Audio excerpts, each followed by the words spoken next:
If you're just waking up this morning, we are following breaking news. President Trump announcing the capture of Venezuelan leader Nicolás Maduro overnight during a large-scale U.S. military operation. President Trump confirming the dictator, along with his wife, are now in U.S. custody after being flown out of the country. Maduro facing federal drug trafficking charges, and he will stand trial here in the U.S. Video shows explosions rocking the capital of Caracas and surrounding states early this morning, and low-flying U.S. Special Operations helicopters were seen flying over the region. President Trump, who's calling it a brilliant operation, is expected to address the nation at 11 a.m. Eastern from Mar-a-Lago. Lucas Tomlinson joins us now from West Palm Beach, Florida, where the commander-in-chief has been spending the holidays. Good morning, Lucas.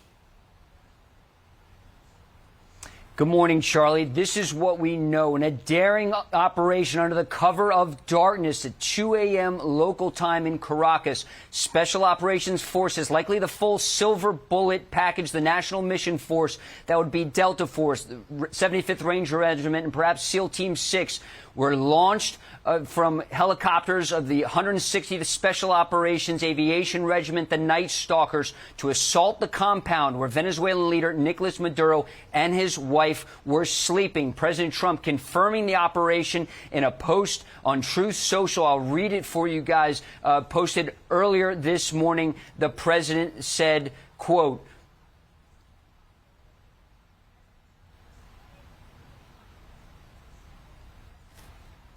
anyway, the president said this operation was a successful operation launched from the United States military to assault the compound and to snatch Venezuelan President Nicolás Maduro and his wife. The president calling it a law enforcement operation. The president says he'll hold a press conference at 11 a.m. at Mar-a-Lago, where we should hear more details about this operation. And this comes after months of threats from President Trump saying he will be launching strikes on land. And we just heard on Monday when the president confirmed that the CIA had carried out that drone strike ashore in Venezuela. And, of course, he had said that Nicolás Maduro's time needed to come to an end. We heard that interview with the Venezuelan president just yesterday, guys. He sounded almost desperate, saying he wanted to have conversations with the Trump administration, talking about making a deal. He wanted to get out of the drug business. He also wanted to make a deal on oil and perhaps have President Trump allow American companies outside of Chevron to go back into the country. But this assault on the compound was carried out under secrecy, under the darkness of night, and clearly incredible intelligence to know exactly where the Venezuelan president was located, guys. A stunning and daring operation, and Nicolás Maduro and his wife now in U.S. custody. Lucas Tomlinson live for us in West Palm Beach. Lucas, we'll come to you as the news warrants. We want to bring in now, though, the Fox News chief political anchor and the host of Special Report, Bret Baier. Bret, it's quite a remarkable development this morning. What do you make of it? It is a remarkable development. Good morning. It is bold. It has been telegraphed that something like this may have been in the works for some time. The effort to charge Nicolás Maduro and have this as a law enforcement effort was key in that True Social post, pointing out that this is a large-scale U.S. military operation surrounding a law enforcement action, taking Nicolás Maduro into custody to face charges in the U.S., he and his wife. As you see these shots overnight, obviously we started getting word in the early morning hours of these explosions, and as time went on, it became evident that this was a large-scale operation largely designed to protect the special ops mission that Lucas Tomlinson just talked about, and this essentially a snatch and grab operation. Now, I heard you guys talking to Brian Kilmeade earlier about how long this may have been going on. It may have been planned a long time, and we're going to get a lot of the firm details from that 11 a.m. news conference at Mar-a-Lago with the president and arguably a lot of members of his cabinet. As you look live at Caracas, Venezuela, at first light, we'll get a better sense of what exactly was attacked, but it was these military bases to protect this effort to get Maduro and his wife out. And I think the world is reacting, but in a muted way. Because it had long been thought that this was a narco-terrorist leader who was working with cartels. And the president has signaled that he wanted to bring that to an end. So you will be anchoring our coverage of that 11 a.m. press conference. How specific do you think President Trump will be in those details? And maybe more importantly, how do you see the politics of this playing out domestically? Yeah, I think he'll be pretty specific because there are a lot of criticism already on the yeah, exactly. He likes the win. He already talked briefly to the New York Times overnight in a phone call right after the Truth Social post, saying it was a huge success. I think we'll hear a lot more about that and the specifics of the operation. But he also is going to talk about a warning to the rest of those countries down there, Colombia in particular. He's singled the Colombian president out already about its efforts in the drug trade. This is a different operation. There was already a lot of political upheaval inside the MAGA movement and on the right that we were going to get engaged in a long battle and a war on a country that, much like Iraq, we just shouldn't be on the ground long term. It is have their own country deal with the problems. The president, in a speech in Saudi Arabia, talked about that America First policy and how he sees it through his eyes. And he said, we want to help you, and we want to make sure that you're good to us, in not so many words, but to not be the occupier. And I think that is what we're seeing here. The scale of this operation, pretty limited. Bret, this precise and extremely swift operation is seemingly very successful, resulting in the capture of Maduro and his wife being flown to the United States to sit trial. But if the remaining regime is still in place, will this still be considered widely successful in 48 hours? I mean, what is it on the United States to ensure that this regime does not stay in power? Yeah, that's a great question. I think there has to have been some groundwork with people on the ground. You have heard that the CIA was on the ground in Venezuela for a number of weeks. Obviously, the armada that we've seen surrounding Venezuela by the U.S. military has created its own pressure and tension. But my guess, and I don't know if we'll hear about this at the news conference or not, is that there have been discussions on the ground with the opposition forces as well as people inside the current regime. There has long been this wish on the ground in Venezuela, all the way back to Guaido and others, that the elected leaders, the actual elected leaders of Venezuela, take over and take control. So there has been an effort to prepare for that for some time, and I would assume that the U.S. is well aware, if not a part of those efforts. Walking that out just a little bit, Bret, so the only really communication we've gotten from the current Maduro regime in Venezuela after this strike and in this operation is the Vice President, Delcy Rodriguez, went on state TV in Venezuela and demanded proof of life, saying that the whereabouts of President Maduro and his wife were unknown. We obviously know where they are, but that is his reaction. And in Venezuela's constitution, power passes from the president to the vice president. And so when we consider whether or not the U.S. had communication on the ground, even with opposition leaders, it strikes me that the immediate aftermath here politically in that country as to who's running it and who will take power could become quite messy. I agree. And there have to be answers to that. I think that's a big question for the 11 a.m. news conference with the president and his team. You're right. That is the only official we've heard from, the Vice President, Delcy Rodriguez, and the proof of life. I just thought it was interesting if you all could put up that Truth Social again and just look at the specific wording that the president uses in the planning of this. And, specifically saying it's a U.S. military operation and a law enforcement operation and a negotiated effort to get Maduro out. And there you see the Truth Social successfully carrying out this large-scale strike against Venezuela. And then it goes on to say he's been, along with his wife, captured and flown out of the country. The operation was in conjunction with U.S. law enforcement. There has been this effort, I think, to figure out how to get Maduro out. And I think we're going to see whether this had Maduro's, it doesn't seem like it had his blessing, right, but somehow had some orchestration on the ground in Venezuela. Well, to your point, in that article in Vanity Fair last month, Susie Wiles told Vanity Fair over lunch, Wiles told me about Trump's Venezuela strategy, her saying, he wants to keep blowing up boats until Maduro cries uncle. And people way smarter than me on that will say that he will cry uncle.